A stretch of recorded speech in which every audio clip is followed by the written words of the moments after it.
Assalamualaikum. Video kali ini akan berbicara tentang alat-alat ukur untuk besaran listrik. Pengukuran di video ini dibagi menjadi dua bagian, yaitu pengukuran besaran listrik, diantaranya adalah pengukuran arus dan satuan ampere, pengukuran tegangan satuan komponen-komponen aktif dan pasif, resistor, kapasitor, dioda, dan transistor, dan pengukuran frekuensi dengan satuan Hertz. Bagian yang kedua yaitu pengukuran sebagai penunjang. Di antaranya, pengukuran suhu biasanya digunakan untuk mengecek keadaan komponen listrik apakah masih baik atau tidak. Pengukuran kuat cahaya untuk menentukan pencahayaan di suatu ruangan. Kemudian pengukuran tekanan biasanya banyak digunakan pada motor listrik atau aplikasi pada mekanika. Pengukuran kecepatan pada motor listrik, generator, konveyor, dan sebagainya. Dan yang terakhir adalah pengukuran panjang biasanya dalam desain panel atau pengukuran diameter daripada sebuah penampilan. Keberhasilan pengukuran sangat ditentukan oleh beberapa faktor. 3 di antaranya adalah,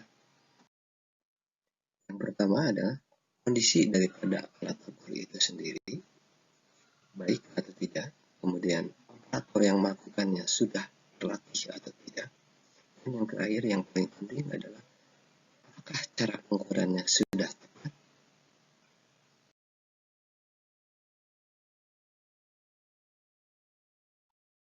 Yang pertama, kita akan membahas tentang kondisi alat ukur. Di mana kondisi alat ukur tersebut memiliki beberapa karakter yang harus dimiliki oleh alat ukur. Di antaranya,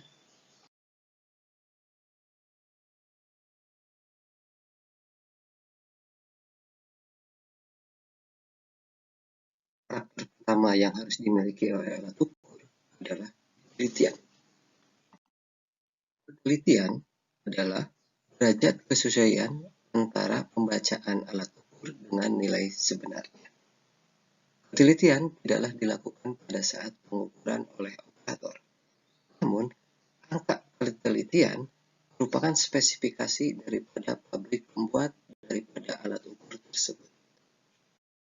Spesifikasi penelitian yang dikeluarkan oleh pabrik dinyatakan dalam kelas. Contoh dari kelas tersebut adalah 0,1, 0,5, 1, dan seterusnya.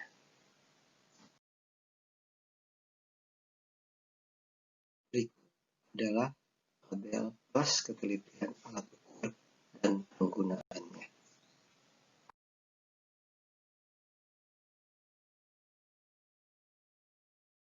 Resolusi adalah satuan terkecil daripada besaran yang diukur atau yang dideteksi oleh alat ukur tersebut. Resolusi dapat dikatakan sebagai ketelitian. Pada gambar berikut, alat ukur digital memiliki ketelitian 3 angka di belakang koma. Maka besaran terkecil yang dapat diukur oleh alat ukur tersebut adalah 0,001. Pada alat ukur analog, resolusi merupakan jarak antar strip pada garis-garis display di alat ukur tersebut.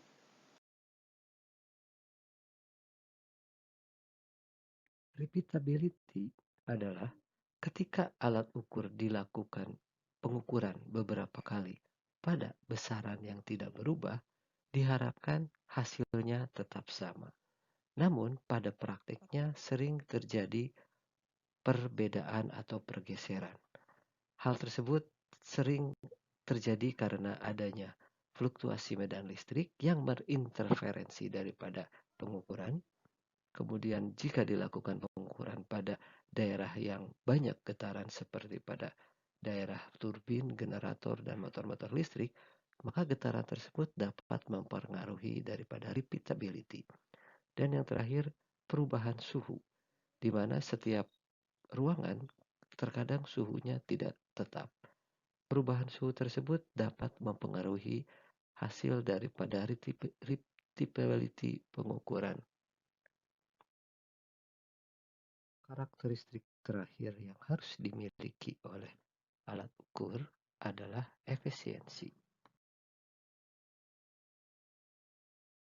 Alat ukur sama sekali tidak boleh membebani daripada besaran yang diukurnya. Efisiensi diukur dalam satuan per watt. Berbeda dengan spesifikasi ketelitian, efisiensi tidak diberikan oleh pabrik, namun harus diukur sendiri. Keberhasilan pengukuran yang berikutnya ditentukan oleh faktor cara pengukuran, baik prosedur maupun bagaimana merangkainya. Di video ini hanya akan membahas tentang pengukuran besaran listrik, tidak akan membahas tentang pengukuran penunjang untuk kelistrikan. Pada video kali ini juga hanya membahas pengukuran besaran listrik yang menggunakan multimeter.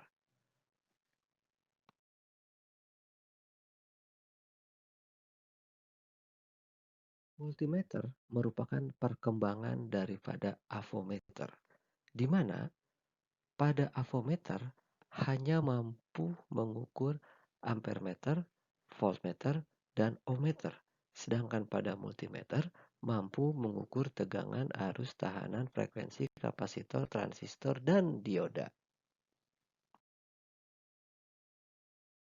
Prosedur yang sangat penting dalam kesuksesan menggunakan alat ukur adalah pemilihan daripada selektor switch yang tepat. Bisa dibedakan bahwa alat ukur digital dan alat ukur analog memiliki jumlah daripada poin yang dapat diselect pada selektor switch berbeda, di mana yang analog memiliki jumlah poin yang dapat diselect lebih banyak dibandingkan dengan alat ukur digital. Mengapa demikian? Karena pada alat ukur digital, selektor hanya memilih besaran yang akan diukur. Sedangkan pada alat ukur analog, poin yang dipilih oleh selektor selain daripada besaran yang akan diukur, juga selektor memilih range, di mana range akan dibahas pada slide berikutnya. Range dalam alat ukur bisa dikatakan sebagai jangkauan daripada pengukuran. Ketika selektor menunjuk angka pada poin yang diseleknya, maka angka tersebut merupakan angka tertinggi atau skala penuh pada alat ukur analog tersebut. Dicontohkan pada gambar di mana selektor switch memilih angka 1000 pada pengukuran tegangan AC. Maka pada display analog, skala penuhnya menjadi 1000. Sehingga yang diperhatikan cukup skala yang ada pada angka 10 di skala penuhnya. Pada gambar, jarum menunjuk angka 5, sehingga hasil pengukurannya adalah 500 volt AC. Yang perlu diperhatikan pada pemilihan range adalah resolusinya atau skala terkecilnya berubah. Pada contoh pengukuran di slide ini, skala terkecilnya menjadi 20 volt AC. Cara merangkai pengukuran arus berbeda dengan pengukuran lainnya, di mana pengukuran arus, alat ukur harus diseri dengan beban yang akan diukur arusnya.